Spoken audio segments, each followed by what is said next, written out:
Is an economic depression that occurs once in a century coming?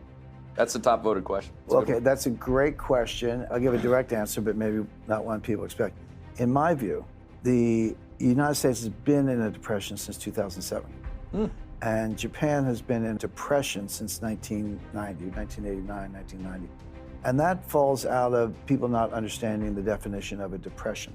So we all know what a recession is, except Janet Yellen. 2 consecutive quarters of declining GDP is a recession. We had 2 consecutive quarters in the first half of 2022, declining GDP. There's your recession. Mild, brief, okay, but that qualifies. And Japan has had 8 recessions since 1990.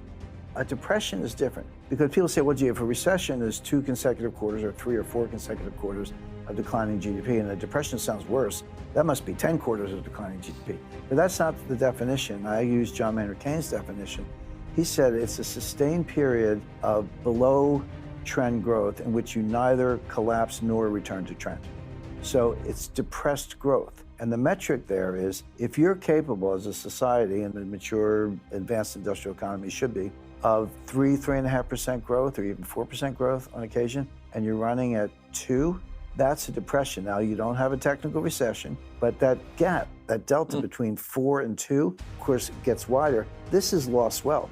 We're now into like $7, $8, $9 trillion of lost wealth. Average annual growth from 2009 to 2019, just before the pandemic, so 11-year period, was 2.2%. But we should have been running 3, 3.5, or maybe even higher at times. So I would say that's a depression because it's depressed growth under Keynes' definition. So we're still in that. And by the way, the Great Depression from 1929 to 1940 had 2 technical recessions. 1929 to 1932 was a technical recession. 1937, 1938 was a technical recession. But 1933 to 1936, the U.S. economy grew very well. The stock market rallied in the middle of the Great Depression, but that's my point. The problem was it rallied, but we were from such a low level that it's like you fell in a 100-foot hole and you climbed out 50 feet. Okay, nice going, but you still got 50 feet to go. A lot of these questions have to do with some version of the same thing, which again, it's Wall Street talking points, it's narrative.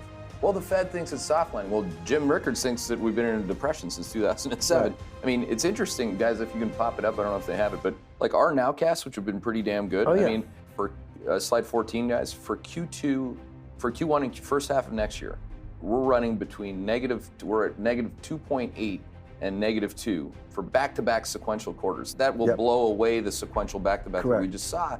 And that, to me, like, I asked myself, okay, obviously we've been calling for a recession, but I'm always asking myself, are we bearish enough? Is it more like a depression? But you just changed my thought about, like, depression is that longer, it's that longer. So let's just say we're in a depression. I have a definition, I provided it, people can debate that. But to your point, Keith, yeah, we're heading for a recession. I'm kind of where you are, maybe a little worse. This recession could be more severe. If it's not here already, it's coming very soon, certainly. First half of 2023, I agree with that. You were talking about narratives, and I always say, reality always wins, but not on day one. So right now, there are 3 narratives going on. There's the narrative, there's what Jay Powell thinks. And we know what he thinks. I always say forecasting the Fed is the easiest thing I do because they tell you what they're going to do. You just have to listen and believe them. So I don't need to recite it, but it's, he's going to 50 basis points in December, probably 50 basis points on February 1st, maybe 25 basis points on March 22nd. They're going to keep raising rates. They're going to look for the terminal rate. I don't know what it is because Jay Powell doesn't know what it is. No one knows what it is. But it's the Potter-Stewart approach. They'll know it when they see it. So Powell is determined to get there. In my view, he's already past the terminal rate. We're at the terminal rate. And because recession's coming off the top, it's not going to be 2% next month or anything, but it's coming off the top. So then this brings us to the Wall Street narrative, which is, oh, okay, inflation's off the top, economy's slowing down, Powell's going to pivot, this is the pivot narrative, probably cut rates by March or April, and if they're cutting rates, buy tech stocks. So it's like, buy NASDAQ, So that's the Goldilocks soft landing. Yeah. And I can't believe Powell actually said soft landing at the Brookings, but whatever. Maybe he's feeling good that day. Then there's my version. Maybe he was reading the paper.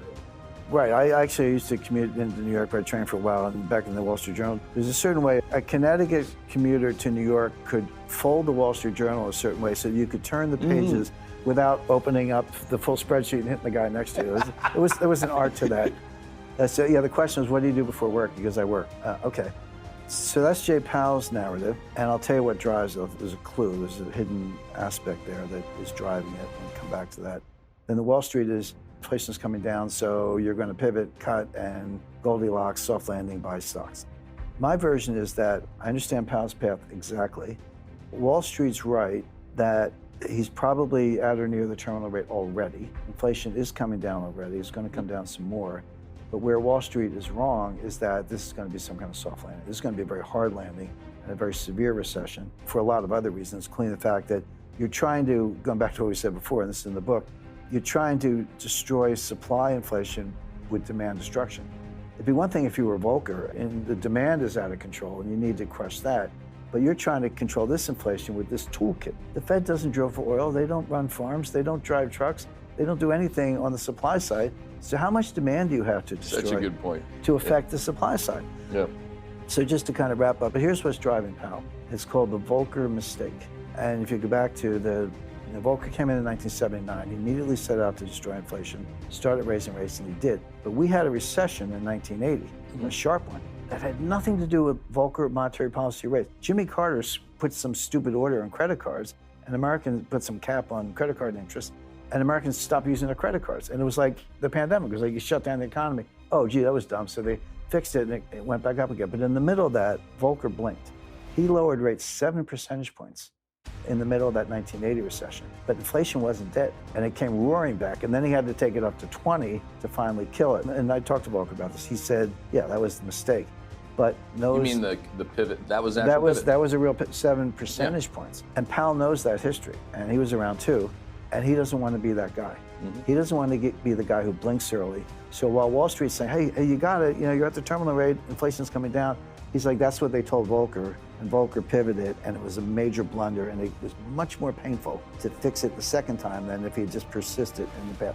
Powell doesn't want to be that guy, so he won't blink. And he will raise rates in February and March, but by then it will be way past the terminal rate. And that's such a good point, Jim. That last point is what I always say, because clients will say, well, when do you stop being bearish? It's the same question. Everyone wants to know where the upside is. Right? So you're getting further and further away from, oh, wow, to, oh, right. Oh, wow, inflation came down, to, oh, this is a bad recession, and he's going to keep raising rates. That's right.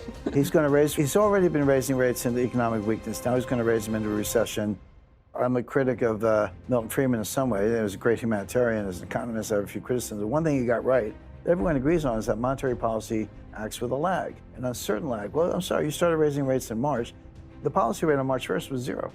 Now it's 4.25. It's going to be 4.75 in 10 days or less. And to go from 0 to 4.75 in 8 months, 9 months, that's more than Volcker did. He eventually got much higher, but Powell is determined to avoid this mistake, what I call the Volcker mistake. And he's going to keep raising. Now, they will pivot, but it'll be too late. It'll be after the damage is done.